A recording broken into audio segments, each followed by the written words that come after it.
Hi hello అందరికీ welcome to Bhavani Kishore. ఈరోజు దొండకాయ పచ్చడి ఎలా చేయాలో చూసిద్దాం. ముందుగా కళాయిలోకి నూనె వేసేసి నెక్స్ట్ ధనియాలు, జీలకర్ర, మెంతులు, పచ్చిమిర్చి వేసేసి ఫ్రై చేసుకోవాలి. ఇవి కొంచెం ఫ్రై అయిన తర్వాత ఇందులోనే టమాటాలు 2 మీడియం సైజు తీసుకున్నాను.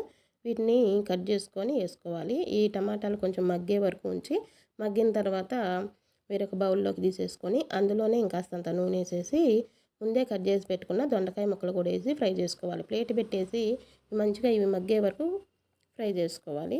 ఈ స్టేజ్లో ఉన్నప్పుడు స్టవ్ బంద్ చేసేయండి. నెక్స్ట్ ఇక ఈలోగా టమాటాలు కూడా చల్లారిని వీటిని మిక్సీ జార్లో తీసేసుకొని ఉప్పు అలాగే చింతపండు కొంచెం అంత వేసాను.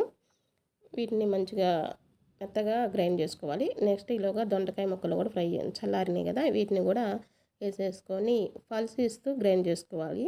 అంటే మరీ మెత్తగా కాకుండా దొండకాయలు వేసిన తర్వాత మెత్తగా అవసరం లేదు, ముక్కలు చెక్కలుగా ఉండేలాగా గ్రైండ్ చేసుకోవాలి. అప్పుడే చాలా బాగుంటుంది. ఇక పోపు కూడా అవసరం లేదన్నమాట, తాలింపు అవసరం లేదు. నేను ఇప్పుడు వీడియో కోసమని తాలింపు పెడుతున్నాను. కొంచెం నూనె వేసేసుకొని తాలింపు గింజలు, ఎండుమిర్చి, కరివేపాకు, ఇంగువ వేసేయటమే అంతే.